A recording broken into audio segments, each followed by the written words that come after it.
What is going on, everybody? What is going on? What is going on? What is going on, everybody? Um, Thursday night here. Thursday night. Hope everyone is doing well out there, staying warm, or if you just so happen to be in California, um, staying away from those fires. I'm pressed to everyone that's been affected by that shit. That's tough to see, man. All those neighborhoods just go away, and all those fires, and no one knows how to address it. No one knows really how to help these people. It's sad, seeing don't mean to get too political, but just sad seeing the government, in typical fashion, acting like chickens with their heads cut off. Um, Not focus on helping these people. But anyways, away from that can wait another day. Anyways, with that being said, first and foremost, man, obviously, I think for a lot of us in the Atlanta area, kind of exciting tomorrow. Snow is in the forecast. Man, snow is in the forecast, and you know, this is, I think, the first time in God, if it does snow and it sticks to the ground tomorrow, because obviously it's got to be at that 32 degrees to stick. This would, I think, be the first time, at least where I'm at, which is pretty close to the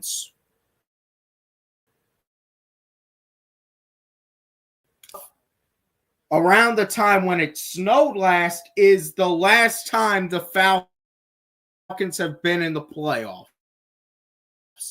So is it a snow curse we're dealing with? I don't know, man. But look, it hopefully the snow does stick for a little bit tomorrow, so I can just go out for a minute in it, man. I ain't seen snow in a while, so definitely if you wake up to a blizzard in the morning or something like that with snow kid again. Anyways, man, with that being said, first and foremost, y'all know the drill.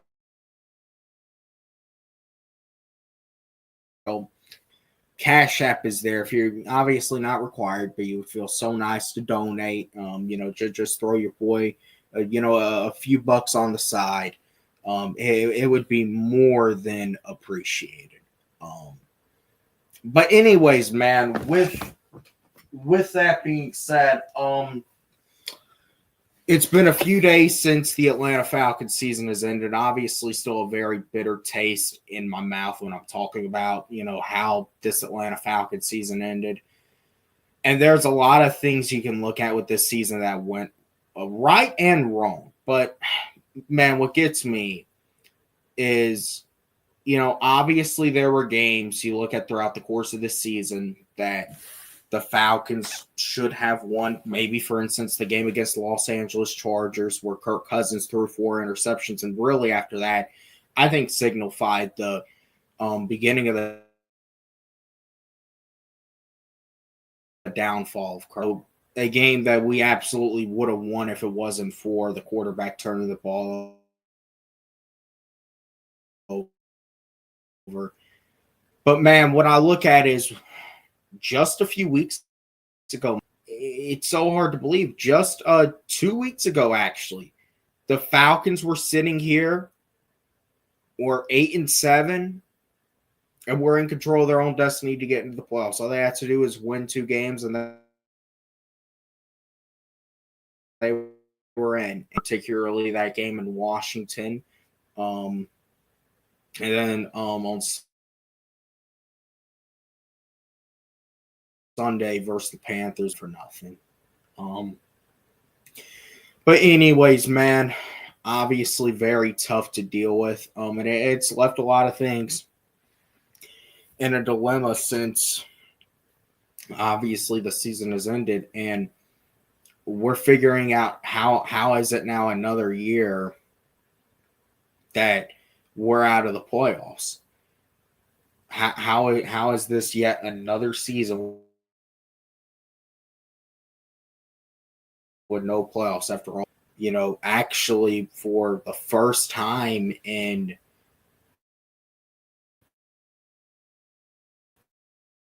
favored to win the NFC South, favored to host that home playoff game.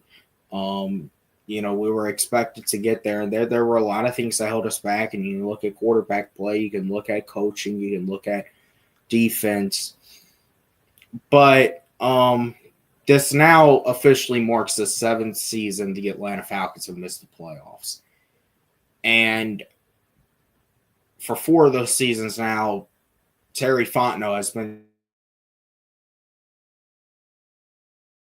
the general manager. When you go 7 seasons without making the playoffs, which, by the way, in the long history of the Atlanta Falcons, since the 1980s. Shout to Mike Conti for that little fact. I think this is the longest from, I want to say, 1983 to 1990, which you think about it, man, we're almost there. We're almost there. And it obviously doesn't feel like it should be this way. But the one thing about the Falcons over these past 7 years, they have never had a season where they've ever been able to fulfill a complete roster. It always feels like if the offense is doing all right and you can rock with the offense, the defense is playing like shit. There's been a few years where the defense has been all right. The defense, has you can rock with it. You can win with it. But the offense play like shit. And then there's just been a few years, both sides of the ball have been absolute shit. Before those seasons now, Terry Fontenot has been the general manager of this team. And listen, if you've been watching the channel for a while, y'all know I'm a big Terry Fontenot fan. I actually had the pleasure of meeting him a couple of years ago at an open OTA they had at the stadium. And he was a very nice guy. Very humble man. I didn't tell y'all this before I actually took my photo with Terry, and I actually shot a very quick video with him that is still up on this channel. You might have to scroll a little bit, man, but you can find it. He was actually talking to the people, man, and he came off as a likable guy. He came off because obviously, man, this was just, I think, right after he became our general manager, so he's still new to the area. And, he was just talking about where his kids went to school at and, all sorts of stuff, man. But, I've always, liked Terry. I felt like he had a good vision for this team. I think we understood that look. Things, for the first year or two were going to be shaky. We weren't going to be a playoff team. We were going to have to take our bumps, getting rid of Matt Ryan and taking that cap hit, really getting guys off the street, having to go through the Marcus Mariota season. Then, man, we got the money and we felt like we were going in the right spot. And we rolled with Ritter as our quarterback. But I think our thinking was as long as he didn't turn the ball over, we could make the playoffs and then evaluate after that season if we really needed to upgrade. Obviously, as we know, Desmond Ritter was a turnover machine and cost. And we didn't have our answer at quarterback. And this past off season, we went out and we gave Kirk Cousins $180 million.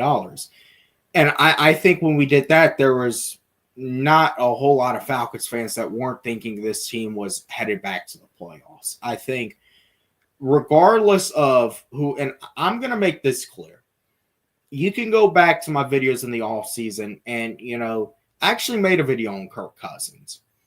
And I said I'm hesitant about, signing this guy to a contract because I know he's going to cost a good amount of money. Now, considering the Kirk Cousins contract, and this has always kind of been Terry's strength, is yes, Terry, unlike Thomas Dimitrov, has been very well at structure, understanding where to put the money, where not to put the money, and therefore being able to keep the Falcons, at least to this point, not in a bad cap situation. Now, is that going to remain the case? Honestly, I can't tell you, considering not just now, which I'm going to tell y'all, I have not watched this press conference yet, but I've heard some things that were said in it. And oh boy, if some of the things that were said in this were actually said in this, it's going to take a second to process what the thinking is behind some of these potential decisions. However, with that being said,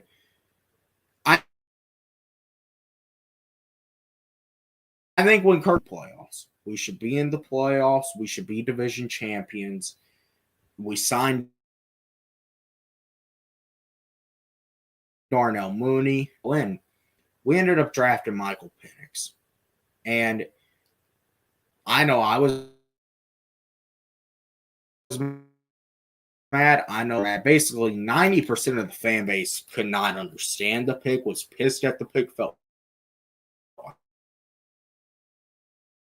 like we would.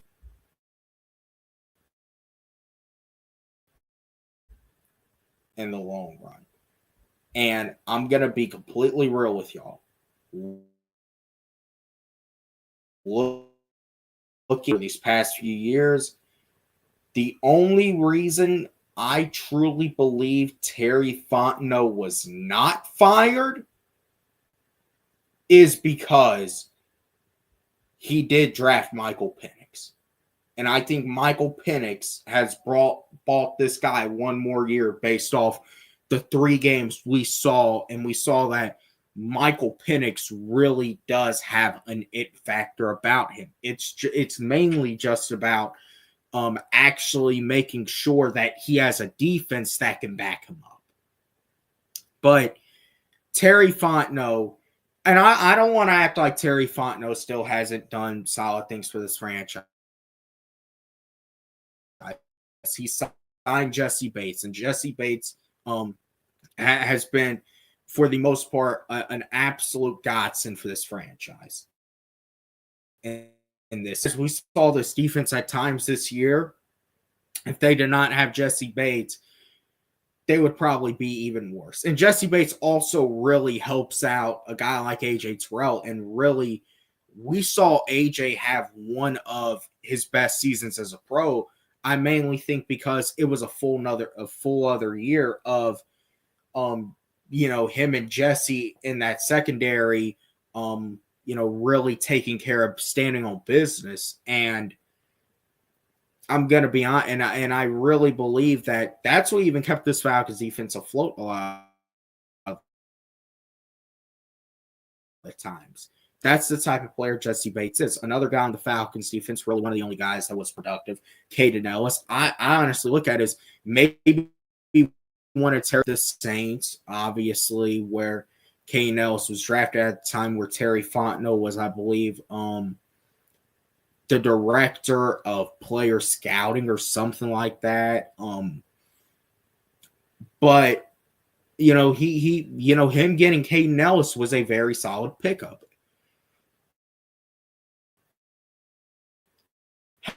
However, I think we know, especially with these drafts, Terry Fontenot has not been hitting with these drafts. And I'm going to tell y'all something. Look at the Kansas City years. You know what's really holding the Chiefs up right now? It's not Patrick.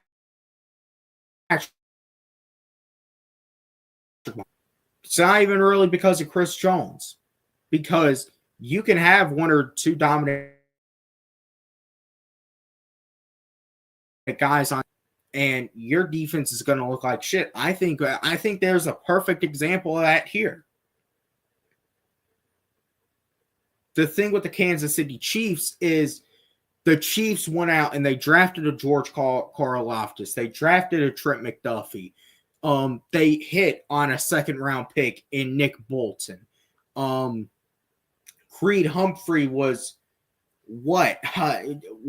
What pick was Creed Humphrey for the Chiefs? I want to say he was second round pick.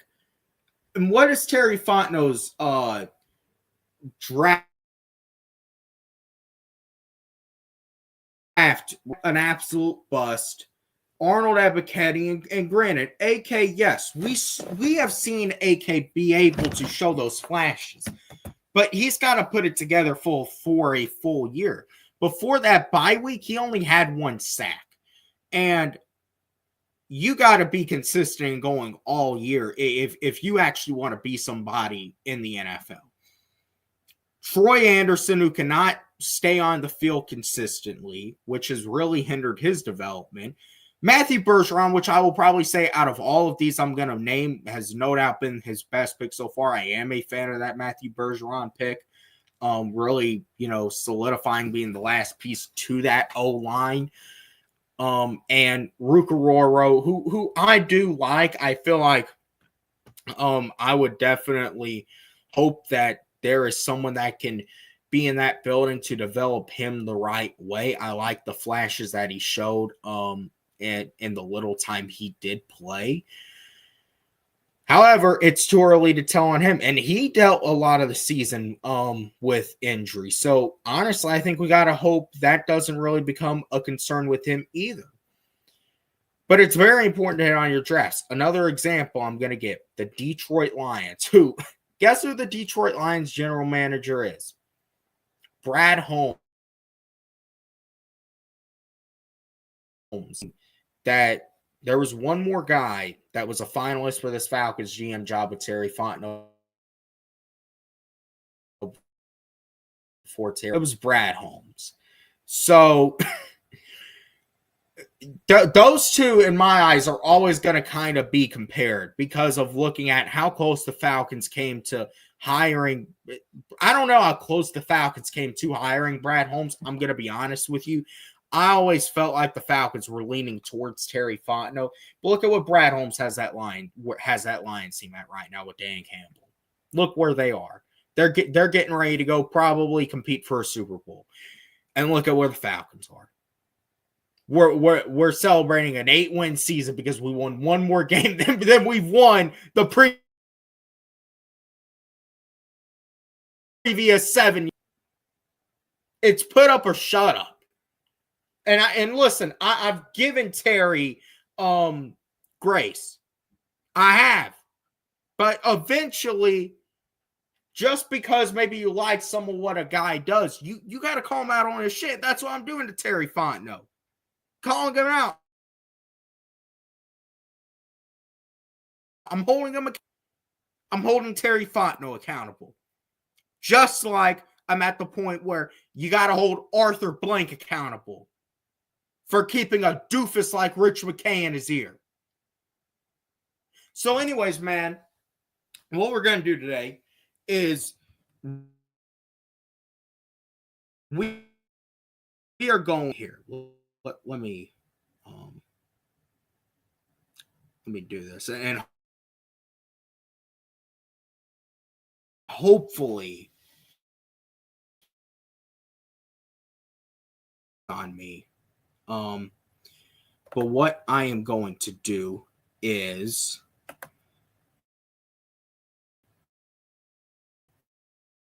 we're going to want to think about it. So, yeah. But let me make sure, okay. Make sure everything is good over here. Okay. And if there's any sort of issue, I'll just, take care of it. Okay. About 30 minutes long. So make sure the volume is good. Volume's turned up well on my end. So, because this is, as I've told y'all, I've heard, clip bits of what he said, but I haven't watched the whole thing yet. So without further ado, man, Start this thing off.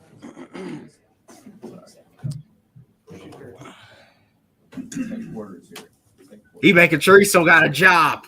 How's everybody doing? All right. How are you? You ready? You're queuing some up back there. You ready?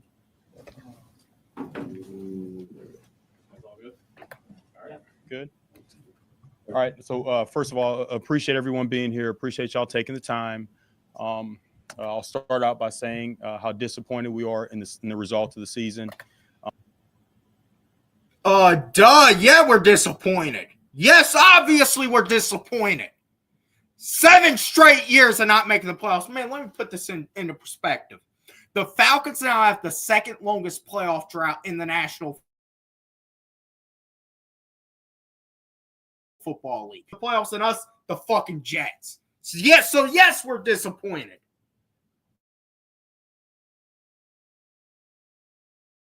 Because expectations being playoffs, and we failed both times. One time we went 7-10. The other time we improved by one fucking game to 8-9. Yes, we're disappointed. I'm sorry. I just had to get that burst out. I'm gonna try to talk about this. Keeping my temper down. I wasn't intending on really coming on here too hot, but I just had to get that frustration out. I just had to. People put a lot of work into this, from the players, the coaches, the entire staff, everybody in the building. A lot of people put in a lot of work, and yet still no result. This is what the result is. Nobody's happy about that. Most importantly, we're disappointed for our fans. We know all the support that they give us, and we know you deserve better. And guess what?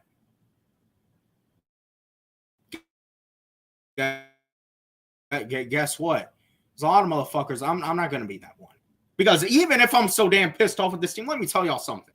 This whole boycotting stuff, I'm not going to buy. I think if anything,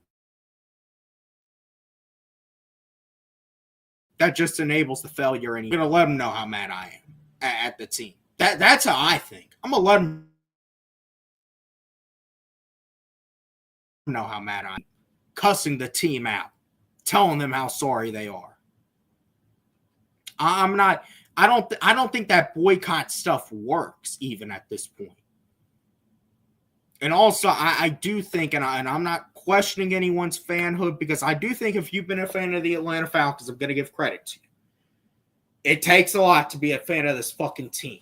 I think we all know. But doing that boycott stuff, especially if you're someone who has said you're a fan no matter what, but then you say you're going to boycott, then at that point, I really think you're kind of contradicting yourself. But anyways, listen, yeah, obviously the fans are disappointed. The fans want the. It's our job to get right into this all affects football and make sure we're doing everything we can putting this team in position to be a consistent winner. We understand at this point the words don't mean anything. We have to speak with our results, and that's what we're going to do.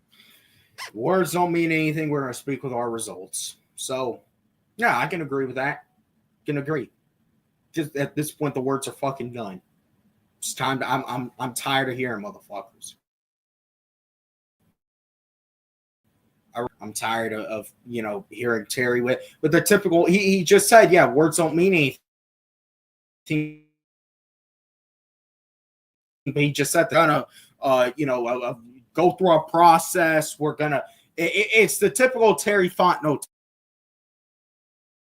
talk at this point. We're gonna cut the bullshit out. We know your fucking process, and it hasn't.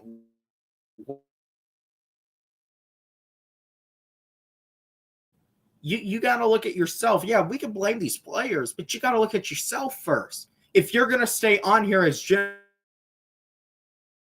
general title is Terry, had in the title, or is his seat hot? Yes, his seat is hot. If there are no results, yes, next year, he is gone. However, what's it going to start with? What is going to be different this offseason about previous offseason? Now, you got your core pieces on all. Your offense is basically set. And if you do decide to go another year with, and I believe they do talk about this in a little bit, if you do decide to keep Kyle Pitts, you wouldn't at that point have a position on offense you would even need to address.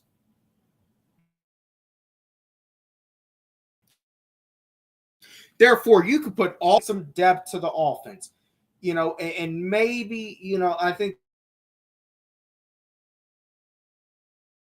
the one thing we look at this one for Jake Matthews, but I still think you can go another year or two with Matthews. This offseason, that's the only way you're going to win in 2025 is if you address the fuck out of this defense in the offense. We saw this the final 2 weeks. Penix did everything he could to put us into a position to win, and we still couldn't. We relied on a fucking coin toss, and it didn't go our way. Taxes was way. Yeah, I know it's fucking tax time. That said, I'll be happy to take any questions. Yeah. Here we go. Yeah. Terry would be to resolve Kirk Cousins' status with the team with the leg switch at the position in the season. Yes. So when you do that, you expect to get high-level quarterback play for 2 seasons. Was happy to make the switch at that time, and we wanted to again to get that high-level quarterback play for 2 seasons. So now what happens is we had to accelerate that plan and go to Mike earlier, and yet we're the allocation at the quarterback position, the cap allocation is we're 8th in the league. That's what we had planned for. Where Kirk is the starter, he's not the starter anymore, but we're very comfortable moving forward with him as a backup. He's handled himself extremely well through the entire process from start to finish, from when he came in the building. And, in these adverse situations, that's when you show your true character. Kirk's a great man, and he's been great support for Mike, a great teammate, great support for everybody in the building. So we're very comfortable moving forward with him as the backup. So okay. Let's get this shit clear. It's fans saying maybe this isn't a terrible idea. There's some Falcons fans saying, even some. I'm sure there's one or two out there we have with Kirk next year. Let me tell y'all something. Now, listen, I'm not going to deny what Terry said is wrong here. Terry is thinking how a lot of us were thinking. When you gave Kirk Cousins 2 years guaranteed, yeah, you were expecting to be in the playoffs both those years. Because we were thinking, well, why don't you go all in on Kirk? Penix was ultimately the best thing. There's a couple things I got to take away. First and foremost, you're talking about accelerating a plan with Penix. Well, I saw Michael Penix for those final 3 weeks. And I'm going to be completely honest. Were you really going to, even if Kirk did get this team to the playoffs this year, how could you possibly reject that? If that's what you were seeing in practice, unless Kirk, if Kirk after the Dallas game continues to keep it rolling, continues to play like a potential MVP, and Kirktober becomes Kirkvember, and Kirkcember, and maybe even Kirkanuary, then okay. Okay, we probably don't know shit of what Michael Penix is doing in practice. But you saw Penix firsthand, and we saw him at Washington. And we saw him those final 3 weeks. We saw him go into Washington and make. And you're really telling me that it's a bad thing? Another thing they talked about. We were not happy when we had to bench him. It basically goes ahead and tells you that the reason, and I kind of figured this. That's why I said I'm not even wasting time on it. Because I know how the Falcons operate. With all the money tied up into Kirk Cousins, they're not making the move to Michael Penix. I'm actually, now I knew after that Raiders game when I heard Raheem Morris changing to, I'm like, okay, maybe someone got in his ear. Maybe someone, told him. And it could have been Terry Fontenot. The way Terry's talking, he said it might have been Terry's call to put Penix out there. Because look at how Raheem was rolling for weeks with Kirk. And Terry might have told him, hey, if Kirk doesn't come out and look good in this Raiders game, even if we win, we got to go with Mike. Because I got a fucking job to save. I don't care about your ass. I got a job to save. I gotta put food on the table for my family. And look, man, gotta do what you gotta do. But it goes to show you that they're basically saying, yeah, we knew Kirk wasn't the best quarterback for this team since the Chargers game. But we decided not to start Mike, a few weeks earlier. And who knows how good he looks after that. If he could have gotten a few extra weeks, because, well, we still want to give Kirk a chance. We want to see if Kirk could snap out of it. It's just, and obviously the big thing.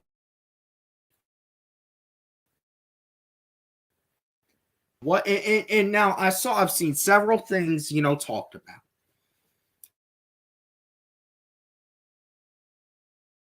What the circumstances with a $40 million backup quarterback.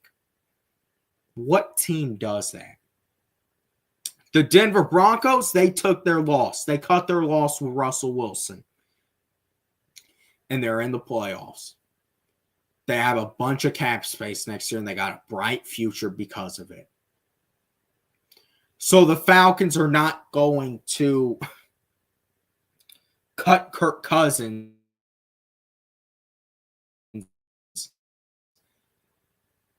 and they would be comfortable keeping him on the roster as a backup. Now,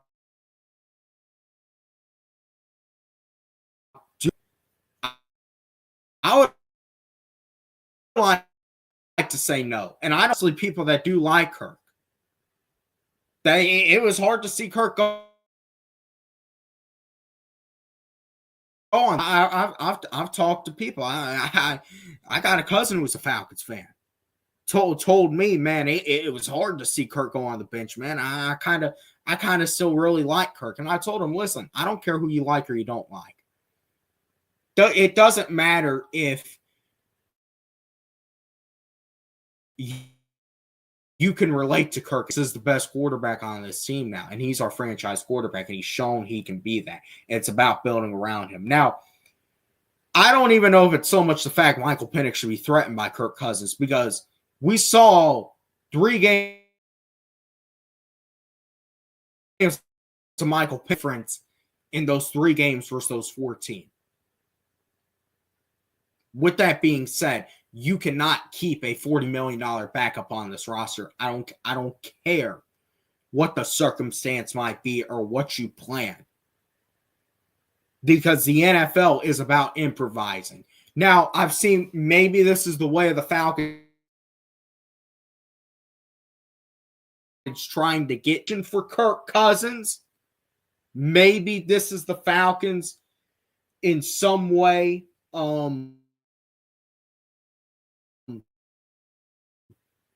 have capital for Kirk Cousins. However, going to be a team stupid enough, I think. The only team who may do it might be the Raiders, and they just fired their head coach and GM. I don't even know if the Jets would be that stupid to fucking do something like this. I don't even know if the Saints would be that stupid to do something like that. Trade for a $40 million, 37-year-old quarterback who is showing clear signs of decline. There is no value to that. You got to cut your loss with that.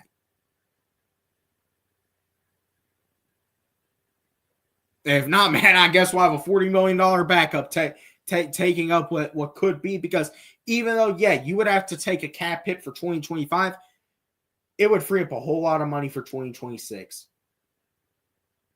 That is just in time for you to have to start handing out those big extensions to Drake and to Bijan. So I don't care what, some may say you don't want to take the cap hit. And look, I can understand, you don't want, I can understand people like Kirk. The cap hit, yeah, it's going to be tough to take that cap hit, but at the end of the day, you got to cut your loss where you got to cut your loss, and you got to admit you're wrong. Or is this Terry Fontenot trying to cover his ass? What is this the Falcons trying to do? I don't know, but you cannot have a $40 million backup next year. And if it does, it goes to show your incompetence as a general manager. I'm sorry. This is different from when Matt Ryan wanted to leave after the Deshaun Watson deal, because Kirk said he thinks he didn't forget how to play quarterback. Well, every situation is different, not to rehash anything else, but specifically regarding Kirk, again, we're very comfortable moving forward with him as the backup. Does he want to be a backup? Has he made? He didn't want to talk about that Matt Ryan shit. Which I don't blame him for that Matt Ryan shit. I think, told y'all. I do think that was more of an Arthur Blank thing, but that's kind of off topic, and I don't want to fall too far behind. Let's move on. Those are, all those discussions. We'll keep those discussions private as we move forward. But I wouldn't be shocked if Kirk. I don't know if this is Kirk's nature. I will say that. This is why a lot of people like him, because he's a humble guy. But I think for Kirk, if Kirk does want to be the backup next year for this team, because maybe he has a conversation with his wife this offseason. I think his wife is going to be a very big part of where he goes with his career. If his wife says, follow your destiny, because he's going to want to be here next year. He's going to want to go somewhere like the Browns, where he could have a shot at being a starter with a pretty solid roster. Or he could maybe even look, I wouldn't even be shocked if he retired, and that might be the best thing for the Falcons. But if Kirk is going to be on this team as a backup, that deal's going to have to get renegotiated. Not restructured, renegotiated. I don't even know if that can happen. But anyways, man, let's move on with this. We'll take those things as they come. Now that's a specific, with that mark, everyone would have to be good with it, right? From his camp, his supporters, Mike McCartney, Kirk Cousins, us, the other team. Like, there's a lot of layers to that, and we'll take those as they come. We would be open to adjusting that. No trade clause, like if that's something that we'll have as they come. Do you regret maybe making a big decision and move like this when it came to Kirk Cousins and the contract and everything? Like, what did you learn from that? Yeah, we look at every transaction that we make, and we're always looking to learn and point the reasons we made the decision. We know the cost of doing business at the quarterback position, and we didn't get that, and so we totally understand that. Terry, for the sake of transparency, you guys said way back when in the offseason when you got Kirk and you got Penix that you were going after the Green Bay Packers model. That you want.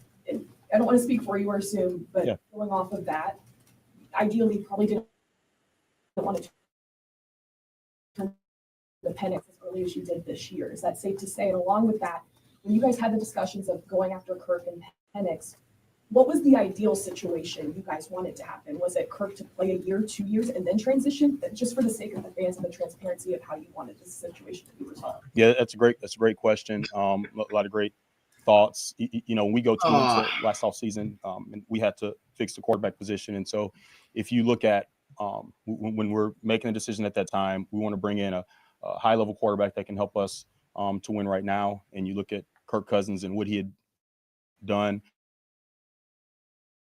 prior to the injury. You look at his numbers and his production and the things he was, the decision making, the accuracy, all those areas. We believe that he could be an effective quarterback for us right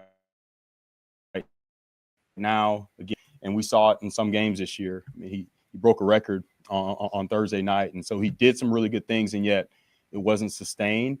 But the mindset was, now that could fix the quarterback position for right now, but then in drafting the right player, then you can fix the quarterback position for the next 10 plus years. And if you look historically, first round quarterbacks, it's really hard for those guys. And when they have to play earlier and when they don't have to get the chance to sit behind not just anybody, but someone like Kirk Cousins, so they can learn all the nuances and the details of being a true pro. So having both of them in the building, we believe that truly could for right now and for the future. And yet we understand that it was accelerated. The plan was for Kirk to play longer and for Mike to sit longer, and we had to accelerate that. So that wasn't the goal, but again, we understand the disappointment that we had to make the change when we did, but we're comfortable where we are at this point.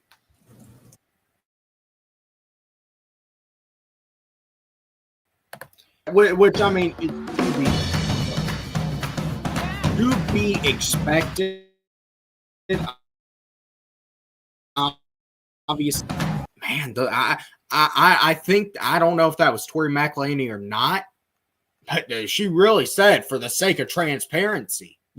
So listen, I think we need to realize that,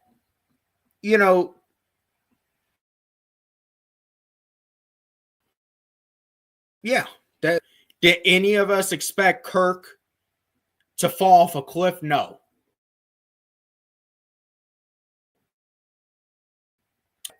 With that being said, we still have to look at it from the perspective of ultimately it did not work out. And you got your guy at quarterback. So now you got to cut your loss with that contract. And even if you have to, you could still free up some you don't want to. But still, you could free up some money, and still, if you don't cut Kirk, no, you're not having to take that cap hit, but that still is going to limit in many ways what you can do unless you renegotiate that deal. So that's really the thing right now.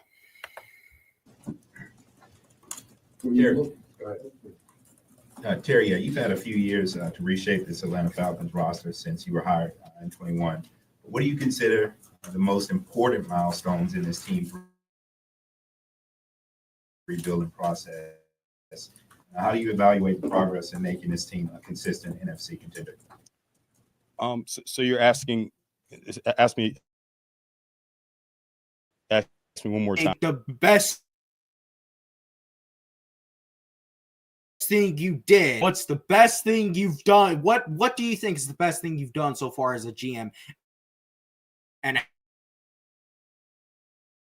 how the fuck are you? Exactly what you want me to tell you. So in short, what would you consider the most significant milestone in the rebuilding process thus far? And how do you evaluate your progress in making this team a more Got it.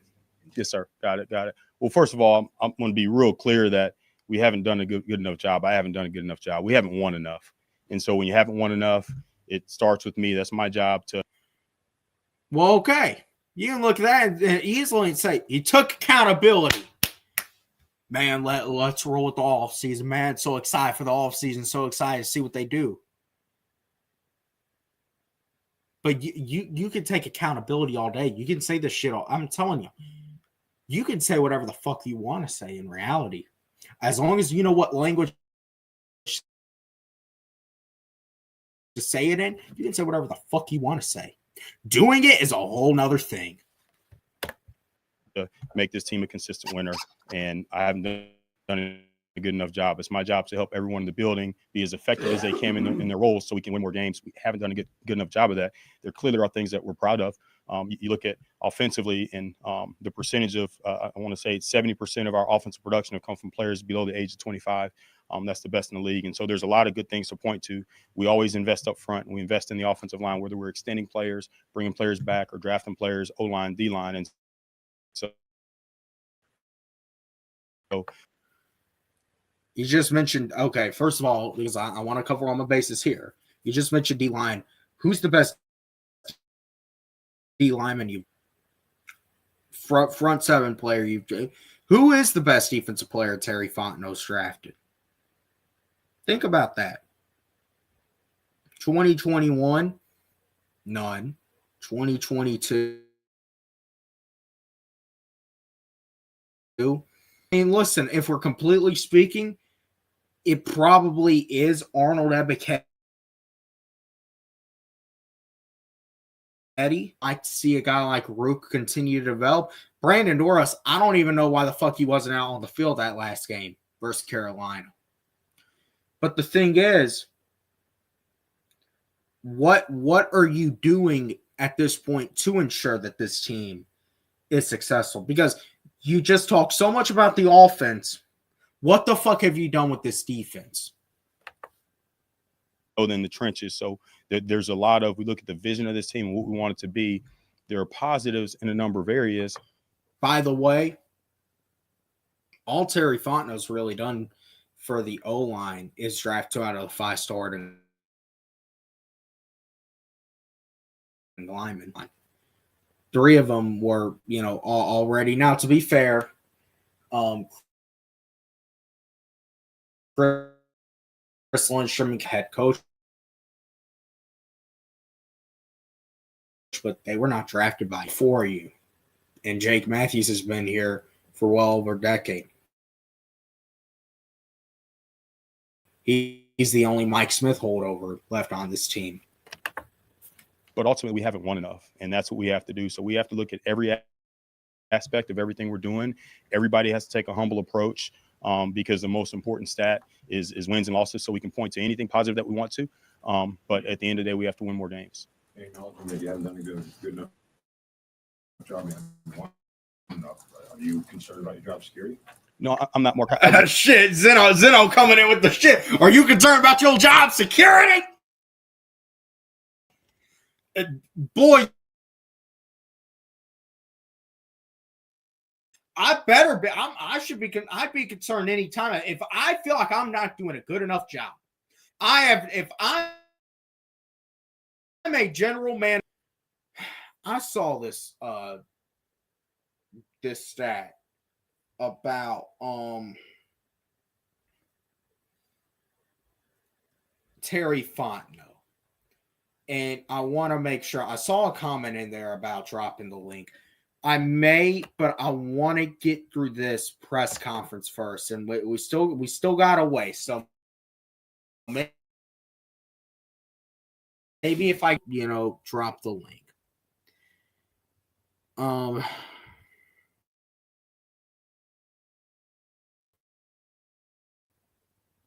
I'll see something.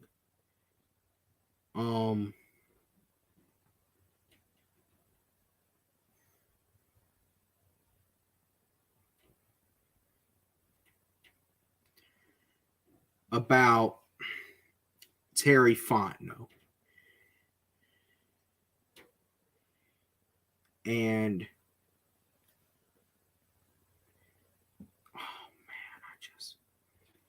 I know it's somewhere. Okay, here we go. Terry Fontenot has now joined Dave Caldwell, Matt Milliot, Joe Douglas, and Dave Gettleman as the only NFL GMs to have gone under 500 in their first 4 seasons with a team. If I know I ain't doing a good enough job, I'd be concerned. That's why he was looking at that phone, making sure Mr. Blink hadn't called him into the office to deliver some unfortunate news.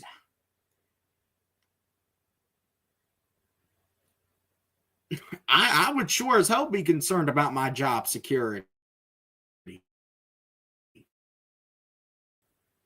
You can tell he's nervous. Of course he's going to say, "No, I'm not concerned about it. No, I'm not." Terry's always going to play it cool. But you know this motherfucker. If I've had 4 straight losing seasons as a GM, and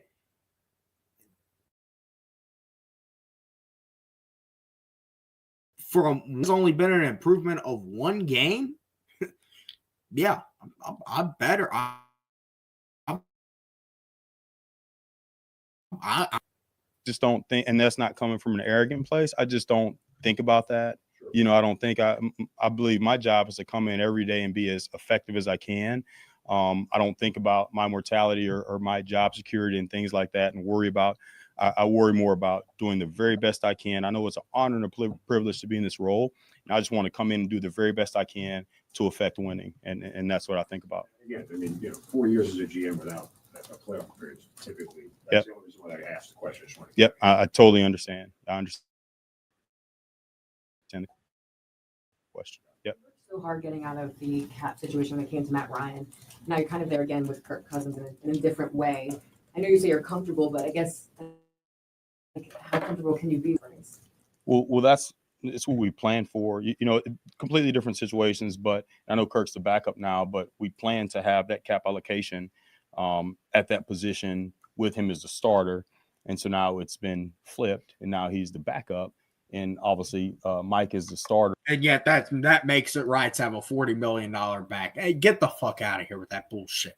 All this analytical, we plan on it being one way, it's the other way, but it's still this way. It's a word fucking salad. So get out of here with it. Cut your loss and move on. Now, but we believe we're going to get high-level quarterback play. So completely different situations, I would say, Allison, but we're comfortable where we are, and now we have to make sure that we can be creative and find ways to build this team the right way. Terry, where are your priorities when you begin to start thinking about how you make your defense more consistent, maybe more mirror what your offense does with that complementary football? Yes, sir. Yeah, Arch, good question. So it starts with us, and that's what we're doing right now. There we go. The evaluation, the good old evaluation process at its finest. Yeah, that's totally a flag. At its finest, the good old evaluation process. And we'll evaluate everything. And part of it, Arch, is we have to develop players in the building. We have to make sure that we're doing that. So every player, we're getting the best version. They can get the best version of themselves. So we have to develop in the building, and then we'll have to look outside and look at the areas that we do have to enhance, whether it's free agency, whether it's the draft. We have to find those ways to continue to build that team to be more consistent. Are you comfortable with the scheme that you guys ran defensively, or is that something that's under evaluation as well? Yeah, we'll evaluate everything. That's one of the coolest things. Y'all know that about Raheem, but he's such a humble person by nature. And so as we go through and have all these discussions, there's no defensiveness, and we're going to look at ways. Raheem is such a humble person by nature. Okay. That we need to be more consistent in all areas. So we'll have all those discussions. Within those discussions, Terry, I mean, it's a weird time in sport in general, not just the NFL. You don't have results, people are getting fired left and right. Yes. What are the discussions within you where They're old. Listen, I heard they were doing this, man. I love this shit. They're holding him accountable. I can't. This motherfucker got held accountable today, and you can see it on his face. He was expecting to go and saw Mark Zeno, and he was like, "Oh shit! Well, I know I'm gonna have two tough ones from this motherfucker." That everyone else in that room, and he was like, "Uh-oh."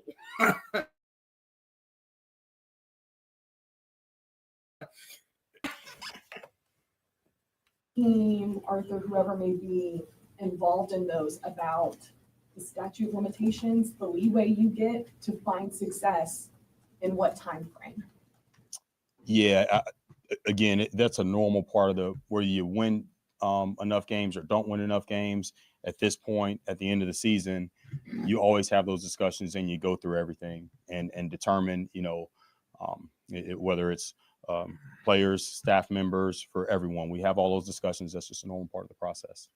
Terry, you say, I understand your point about the cap allocation for the position, but one of the main benefits of having Penix on his rookie deal is saving the cap money. Considering that now you have a backup who's making up 20-something million a dollar, considering that, do you think there's been an inefficient use of the cap resources? Well, you go back again, totally understand the question, but then you go back to that point when we made the decision on signing Kirk Cousins. You can't guarantee you're getting a rookie quarterback. We're picking at 8, and so you can't guarantee you're going to get someone that's going to be ready to go in and play. And again, that's why we made that decision at that time.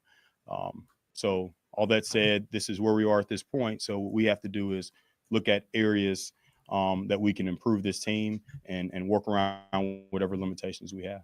Would defense be one area of focus that you'll have of improving the roster? Absolutely. Again, we're just getting into all those discussions, but that's definitely going to be an area of focus. Anything in particular? I mean, I know the pass rush was kind of weak again this year. It's been a long time problem around here. Yeah, with the pass rush, we started off and we were last in the league first 9 games of the season, and then after the bye, significant jump in pass rush with we were second in the league and over that span following the bye, and specifically with Arnold Ebiketie, he was top 5 in sacks down the stretch. Caden Ellis had an unbelievable year, and he led the league in pass rush rate. And so we have pressure players. We have to add to that. So we showed ability. We showed improvement in that area, but that's definitely needs to be an area that we continue to improve. I wanted to address the kicking situation with you this year. Yeah. So I want to comment quickly because I do want to get through this as soon as possible. I don't want to be here all night. Yeah, you were second in the league down the stretch, but what about those first 9 games where you had 10 sacks or first 11 games? You cannot roll like that where you're averaging less than 1 sack a game over a span of 10 games. The fact you were 6-5 at that point is honestly astonishing as it is.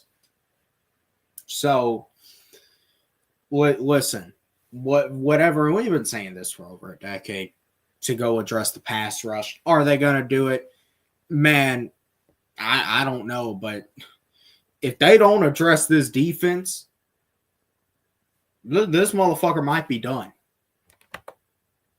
Rod, Koo's drop-off was pretty precipitous from his previous production into this year. And I said to Rod that, if that was any other player who had had a 30% drop in production, they would be on the bench or cut. And Koo got to stick around. It cost you guys some games, in my opinion. Then you go out and get Riley Patterson, who struggled to make anything beyond, 40 yards. Yep. I could sit here and tell you that might have cost you a playoff spot. I think fans would agree, but that's something we could part and parcel. But what is the situation now, and why did it take so long to move on from Koo? Or even if he was injured, why did it take so long to get him on IR? And then what was the process of finding Riley Patterson, a guy who clearly couldn't help you down the stretch when you needed him? Yeah, Mark, I totally understand your frustration, and it's warranted. We missed 12 kicks, and we led the league in missed field goals, and it does. It's true. It affects games. It does. So I didn't even actually realize we led the league in missed field goals. I just learned something. Yeah. Because that's what cost us that second game in New Orleans. Yeah. Cost us Cost us in several spots. Missed kicks. Missed kicks. I mean, you can now listen. Obviously, the timeout usage in Washington, but 56 yards. I think if you have Koo without any injuries, I think Koo could have made that kick. I do. But obviously, you did not have Koo. Now, I will say this: I feel like we owe Koo an apology. I feel like Koo deserves a fresh reset. He deserves a second chance. Obviously, I would bring in someone other than Riley Patterson, someone probably a little bit more respected as a kicker that can actually make something beyond 45 yards. Someone who, is actually worth something if Koo were to show that he just may not have it anymore. But look, I know they were talking about Koo was working on, on those stances to get more power in the kicks. The reality is this. You got to be, it doesn't matter how much fucking power you got in those kicks. You got to be accurate at those bitches. So it's the job of Koo, I think, to, really work on that himself. But ultimately, man, look.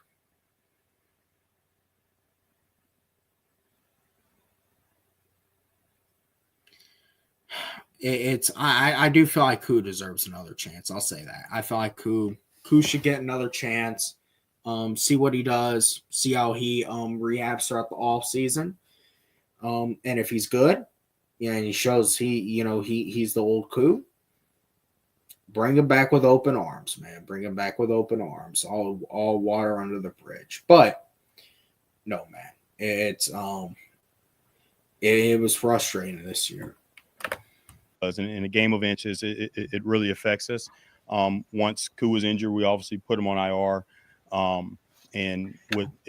But how long was Koo injured? Because you're in terms of, maybe he was dealing with that injury honestly on and off the entire year. He misses 3 kicks like that. There's something not right. It's our job to do is to make sure that we're fixing that this offseason. So we get into the season next year and we're not having the same conversation. That's our job. With Koo, I know him personally. He feels the same frustration that we all feel, and he's going to work hard to get himself back to staff. We have to make sure, number one, we're supporting him, but also we're bringing in at every position. We have to bring in competition. We all have the same thing, and we process kind of is what I'm trying to understand is, again, when the production wasn't there, if he was hurt, then he should have been on IR sooner, or there should have been a change made soon. Like it was obvious to everyone to see that the production fall off. So, is it in your hands to make that? Do you do it together? How does that work? Yeah, we do it together. We discuss everything we do.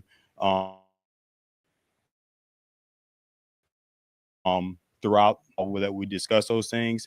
It's about doing everything we can do to win football games. Again, when a player's injured, is this something we can manage? Does he need to be on IR? All those things. Those are always ongoing discussions.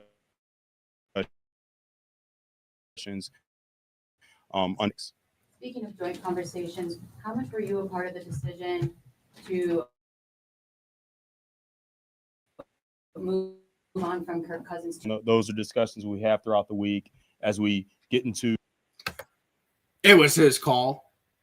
That's it. You can tell that this motherfucker ain't gonna tell y'all everything. Why the fuck? I should end this live right now because I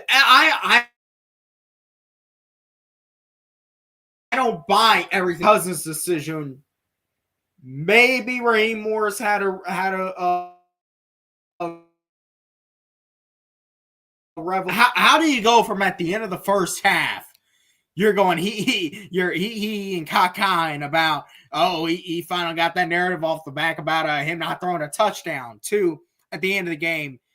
Yeah, we gotta we're gonna evaluate the quarterback position. No, Terry found this motherfucker and said, I ain't going down this ship because of you. I ain't going down the ship with this motherfucker.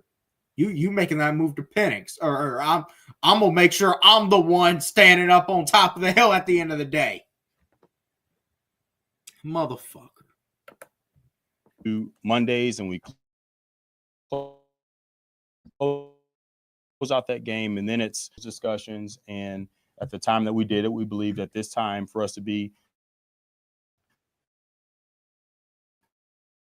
most effective. This was your first year working with a whole new staff. What was that like? I would say, look, at the end of the day, we didn't win enough games, Taryn, so we're all disappointed, and we have to look at a lot of different areas. But I would say we have a very collaborative staff. Raheem sets that tone in the right way, and I'm excited about attacking this offseason with Raheem and doing everything we can do to make whatever adjustments we need to make to get this team where it needs to be. You have a franchise low 4 draft picks this year, just 5, 4, 5. How many draft picks do we? Because I know it ain't a lot. Because we got charged with that tampering, and we traded a third away for Judon, which, by the way, also very fucking stupid when you're looking at it. How many draft picks? 1, 2, 3, 4, 5. Now, maybe we get a compensatory pick, so maybe it'll be up to 6. You got a lot of holes on this defense, and you ain't going to get it done with 5 picks. I'm telling you right now. And especially, you ain't going to have the cap money you had the previous 2 years. The pressure on you guys, especially with not many draft picks, but still trying to rebuild. Yeah, Allison, we can pick up some draft picks. So since we're picking at 15, so obviously we can move down and pick up more capital in the first or second round, wherever that is. And so we'll have those discussions and determine. We just have to make sure extensions, everything that we're doing, we have to be effective with each one of those moves so we can put this team in position to win. So you guys on? So they definitely, and honestly, look, we are picking at 15. We may have no choice but to trade back. Actually, trade back from that 15th pick, because I'm telling y'all,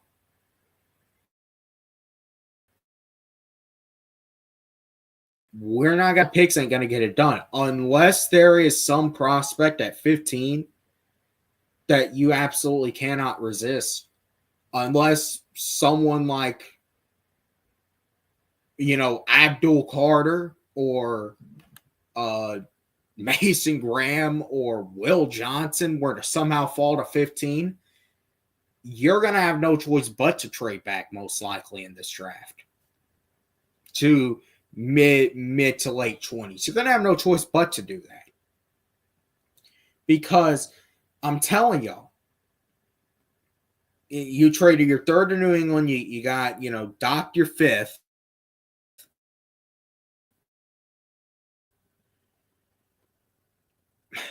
It ain't, listen, this draft so far, man, it's not really looking.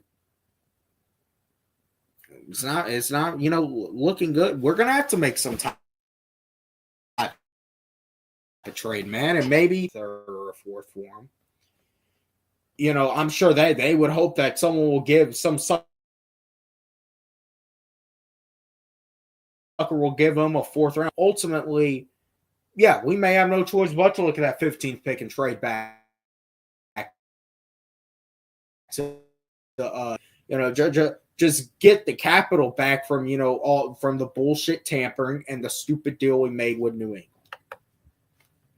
Added Judon and Simmons. Yep. Kind of late in the process in August. Were you happy with those acquisitions and what they produced this season? Yeah, Mark. When you do that, when you add players at that point in their career, then we're looking at, for us to make those decisions, we're saying, okay, we're in position to win the division and to make a run in the playoffs. And the fact that we're not in the playoffs, then we're not happy with the results of those decisions. Either one of those players, specifically Matt or Justin, or anything. I'm not saying the inevitable about the coaching staff. Tipping point for us, and it wasn't. Just with the results, how would you just assess Ricky Morris's first year as head coach with all the different things going on this season? Yeah, look, Raheem's a special person regarding Raheem. He said on Monday, and I said at the start of this press conference, we're all disappointed in the results of the season. So very, very excited to attack this offseason with Raheem and make sure we get it right. We've heard from him and you that everything's under evaluation. What specifically have you guys kind of found out throughout that process? Like, hey, we're gonna do this differently when we approach the draft or whatever it might be. Yeah, we're just getting into it. You know, the season ended. We've had a few days here, and so we're just really getting into those discussions. You know, as the season ends, you have those exit meetings, and you go through all those things, but we really got to take our time and be thorough going through everything. So we're just not at that point yet. Looking back at the season, is there anything you can pinpoint, like, okay, hindsight 2020, I would have done, would approach this maybe? Yeah, there's obviously a lot of things when you look at it. You know, we didn't get the result of wanting the season, but we really have to take our time and go through that and be thorough and make sure that we're looking at all the right areas. Terry, given all of the expectations, obviously, for this year, You're trying, Josh. You keep opening your mouth. They keep interrupting you. I'm joking, Maria. Go ahead. I'm sorry. given obviously high expectations around this team, you signed Kirk Cousins, all these things, there's a lot of excitement, expectation to make the playoffs. How would you weigh heading into this offseason for you as a GM the challenges that lie ahead to making those changes to become a winning team? Yeah, there's we have to do it, because there's so many areas that we feel good about, so many positives, but at the end of the day, there's one stat that matters: the wins and losses. So we have to figure out those specific things that we need to do differently. And it's critical. It's a critical offseason for all of us, for everyone, every individual that's a part of this business. And we understand that I can sit here and say whatever I want. The words really don't mean anything.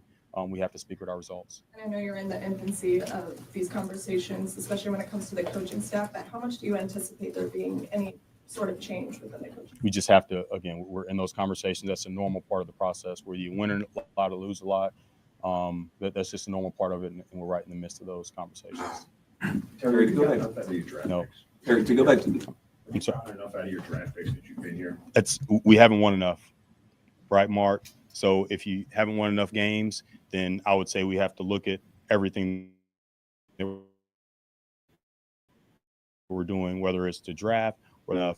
Now, I have a lot of confidence in our process. We assess everything as we go. We assess every single move, and we send.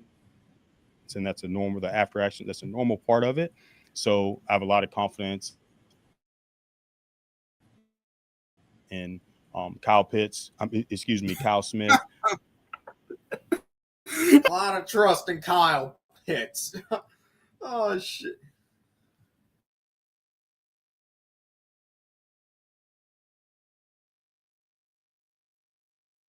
Kyle Pitts ain't done shit for you. I just had to joke about that. And Tombo is our college director. I have a lot of confidence in our process. We're very collaborative, the way we work with the coaches and analytics and all those things. Trust the process. We constantly look at everything. And that said, Mark, we haven't won enough games, so we have to improve in every area. Terry, to go back to signing Kirk and that decision, was his health and his status coming off the Achilles injury more of a burden than you anticipated?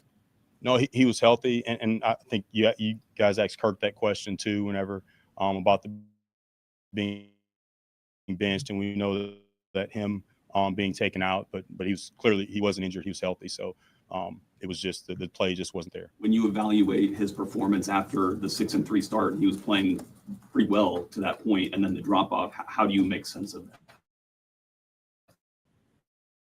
How that? And that's a when we saw some really good things from him, and then it just dropped to a point to where, again, we had to make that change. So nobody's happy about that. We're all disappointed. Again, as we go through our off-season process, we'll look at everything. So just to be clear, you don't think the Achilles injury played a part in his performance this season? No, he was healthy. Looking for a great deal on your next car? At Nissan, we offer fantastic prices and a wide selection of top quality. Going through something like this with a player that suddenly just drops off like this, is there anything that you've learned maybe that you need to really look at or research more about a player before you sign him to such a big contract? I think, yeah, Alice, just like everything, any transaction we make, every single thing we do, we have to always look at it and be reflective, look at the reasons we made the decision, all the factors that were involved with them. We always have to look at everything, not just that decision, but whatever decision that we make. Terry, looking at, Bijan touched the ball, I think, 300 and something, almost 307 times. Yeah. 1,900 yards. I mean, unbelievable. How much do you guys, now, as you go this offseason, start evaluating his workload and trying to balance him? I know Tyler's a tremendous backup, but how do you go about doing something like that to make sure he's that guy again for you next year? Yeah, Bijan's unbelievable. Like you said, to touch the ball that many times, and we're really intentional with his during the week workload and the management of him, and he was fresh throughout the whole year. You talked about all those touches. He didn't put the ball on the ground once, and he's a special player. We already have those discussions of what his offseason looks like and how we manage him through the offseason, so he's continuing to develop, but also we're taking care of him. The way he takes care of his body is exceptional. He's a special player, but an even better young man. But that's something that we're going to have to always continue to look at. Terry, what do you make of Kyle Pitts' trajectory in the last 2 years? Yeah, look, when you take a player that high in the draft, obviously you expect a certain level, and we understand Kyle had a really good rookie year, and he hadn't equaled or exceeded that production since then. And so there's no excuses we're making about it. And yet right now, you know that Kyle Pitts pick ain't helping him out. You know that ain't helping his case out. How that pick, and I've told, and listen, yeah, as you know, it's true. Was Kyle that injury definitely probably, changed a lot about him. Did not just physically. Maybe he didn't, feel like putting the effort into rehab. Maybe a lot of his mental changed. Maybe that took his love for football out. But at the end of the day, man, he's just not the same player, and you got to cut your ties with that shit too. Because I don't think, from what it appears like, he doesn't want to be on the Atlanta Falcons anymore. And the fact that he's allowed to go around, poorly coached, this lazy bum ass, he's Kelvin Benjamin after the Popeyes chicken biscuit. So, yeah, that's what we're dealing with. What we're dealing with a big time waste of talent. You got to cut your loss with it. Now, at this point, just like any other player, Kyle has to do everything he can do as to make sure he's doing everything he can do this offseason to get the best version of himself. We have to make sure we're supporting him and helping him develop in those areas, and make sure we're doing everything to get the best out of him so he can help this team win football games. That's what's most important right now. I think you're comfortable with balance on a guy who doesn't see the field. I mean, especially in an environment where Zeno bringing it today. Allocation versus you put 90% in one and 10% in the other. And I'm using the word because you knew what the money cost, but right. Saying you're comfortable with that sort of is counterintuitive. Got it. Is there you asking a question, Mark? So, I mean, that's a fair point. Very well done. If you're comfortable with it, I guess what I'm saying here is, how are you comfortable with leaving a cap allocation of that nature that doesn't give you production on the field? So you're asking why when I say comfortable, that was the plan initially. He was supposed to be a starter. Right. That was the plan. We had to pivot. So I understand it's not ideal to have a backup taking up that much. I totally understand that. But where we have to make a decision, if you're going to release the player, keep the player, that's what I'm saying. So we're comfortable keeping that. You guys no validity whatsoever. And you're talking about the reports about releasing. So you were going to cut him. Correct. Just in the 4 years. Look at the Denver. Sean Payton. Look at the Denver Broncos.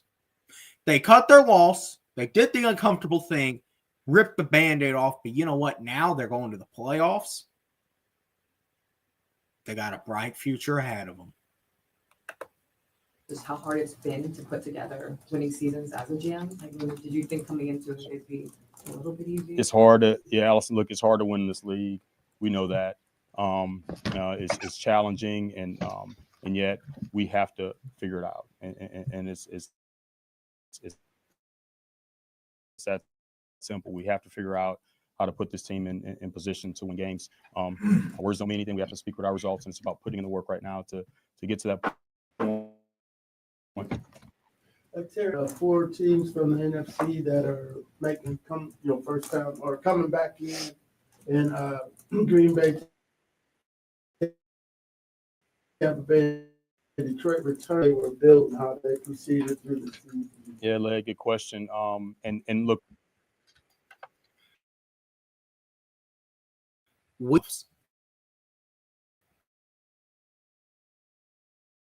think about this shit. Yeah. Now, though, to be fair, those are really the only teams you did beat worth of shit. But you prove that when you show up, you can show up and you can win. The issue is when you face a motherfucker and you lack against them, and eventually you give motherfuckers opportunities, they're going to punch you in the mouth. You're going to regret giving them those opportunities. We have to study all those things. And as we get into, we start off internal, we study ourselves and figure out the plan and blueprints to get to where we need to, but not only the teams that the overall studying teams, but specific defenses and what they're doing and how effective they are and specific schemes. And we study all those things. So we'll study those teams that have been really effective and do our best to learn and help us make decisions here. When you look at the young talent on the roster, do you feel like there's a greater sense of urgency to maximize those rookie contracts on them? Yeah, that's a critical part of this. Look, and when as we go through meetings on our entire roster and all our players, a part of that is we're making decisions on players' futures in terms of whether you're under contract, not under contract. We're making all those decisions and figuring that out. But also we're going through what the development plans are, whether it's a older player and what's the maintenance plan, how we're going to get the most out of them, or whether it's a younger player and how we're going to develop this player and help them to continue to improve. So that's a critical part of it. Not just going out and bringing players in that are going to help us win, but also getting the most out of the players here and make sure we have the right development plan for them. So everything we do all this offseason is intentional and it's helping us get closer to win games. Got time for one more? Yeah, Terry. Given that many of the message to them heading into the 2025 season. The message is we understand that that we let them down and we didn't do enough this year, and it's disappointing. We're all disappointed. We know they deserve better, but again, there's no words that I can say right now. It's all about the results, and that's what we have to speak with our results. Yeah, I just had to ask him about the calendar moving forward. Yeah. You got the CFO coming up. Can you review some of the key points here as you move into the off season, January, February, and March, of course, April? Kind of our calendar in terms of what. Moving forward as you all are trying to get things going. So right now, Led, we're focused on the roster. Like I said, we're having all our discussions, but we're focused on the roster. At the end of next week, we'll sit down and go through our 360 meetings on every player on the roster, and that's really the start of. Okay, these are the areas. These are the. Okay, so we're evaluating. This is the typical bullshit. You should be getting ready for a home playoff game right now. Yeah, we're sitting here for a 4th straight year at this time of year, and we're evaluating the roster. Sometimes this shit just gets you, man. It does. Plans for each specific player, but then also these are the specific needs at every position, and that's the start of it. So now as we get into free agency and get into the draft, and this is the first step in determining specifically what those needs are and where those areas that we need to focus in. So it's all internal right now. And thank y'all. Appreciate y'all. Thank you, man.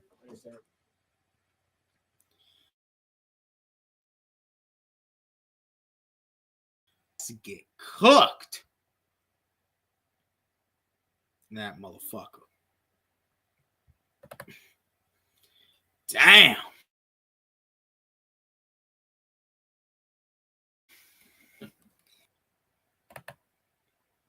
Well, I mean, what is my takeaway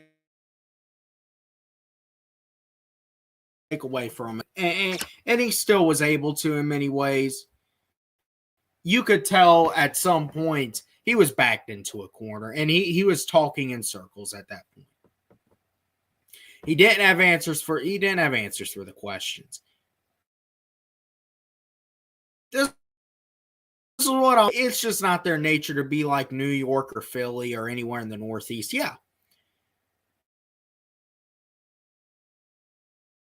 You shout to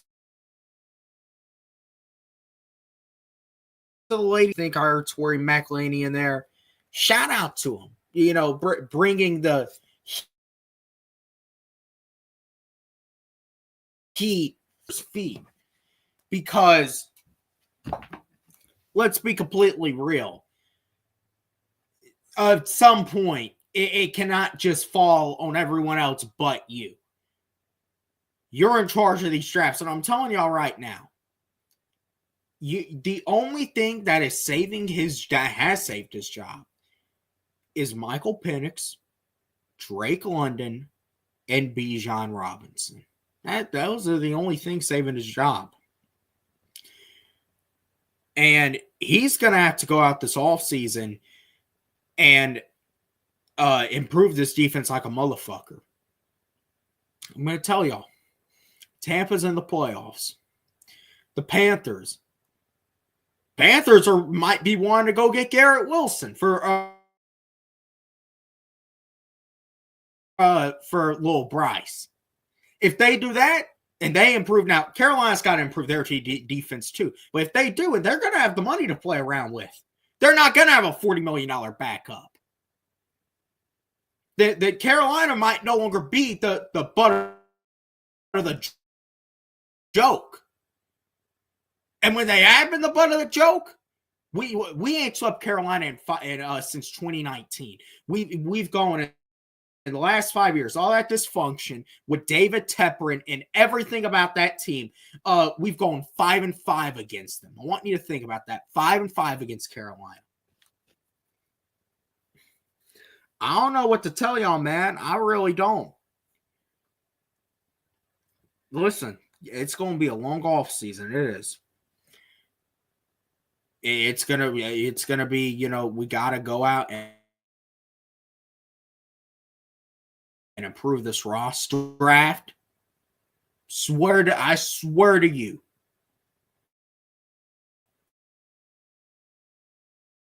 If they don't, I think this dude wants to get fired at this point. I don't see where he can, though. He's going to have to pick defense. That might be one of the requirements. You got to pick defense in the first round this year. And at this point, if y'all are asking me what my early projection is, I think they're going to take a corner in the first round. I don't know who it's going to be. I would obviously like to see this team,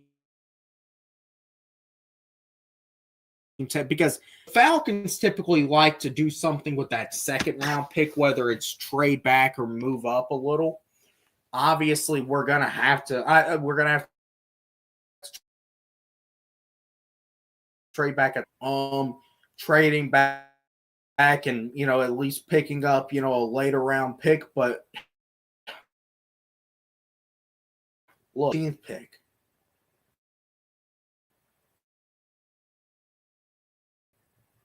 Because we got to improve this team now. And in this draft this year, you're going to have to get guys that can make an impact, cash players, and try to develop them. Well, like we're building some farm system, because that's not the case here. Because your major leaguers, the guys you're putting out there for every game, they suck. So that's why we're looking at where the hell is Brandon Dorless. And if he's not getting out there, he must suck too.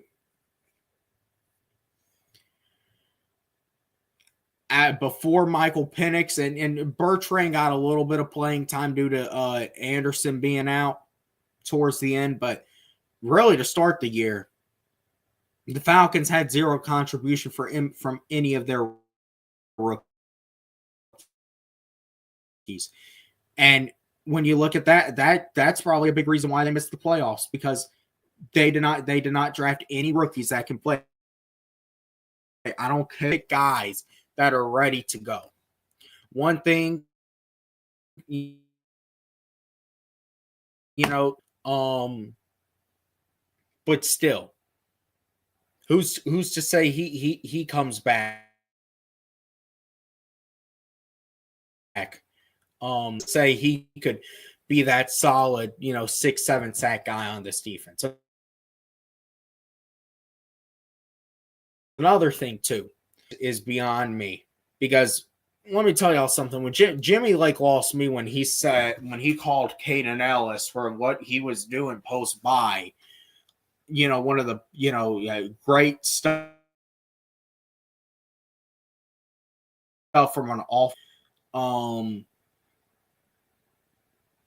anything but an off ball linebacker in terms of blitzing the quarterback and bringing the quarterback to the ground. So no, this guy has got to.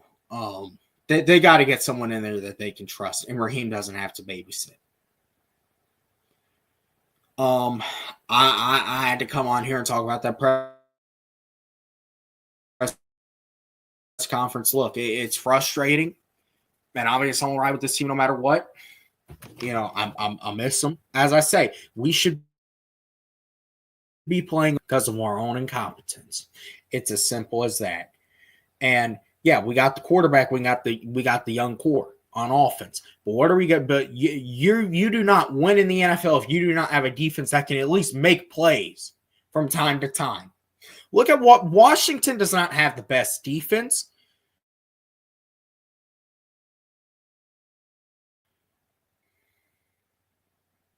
That's the big thing with Washington. Their defense will make plays when you need them to. That is why they're in the playoffs. So anyways, man, I wouldn't see any reason to go live at this point. Maybe I will. As far as this channel goes, my playoff picks, they will be coming out tomorrow sometime. However, also I think, just it's really tough. I am going to, obviously do some things, maybe previewing free agency, and obviously the draft, find some things to talk about, because there will be plenty to talk about. This is a very important offseason for the Falcons. Let's be clear about that. And if the Falcons do not get this offseason right and get this defense right, then where is the proof in the pudding this team is going to improve? So anyways, with that being said, I will see you all in the next one.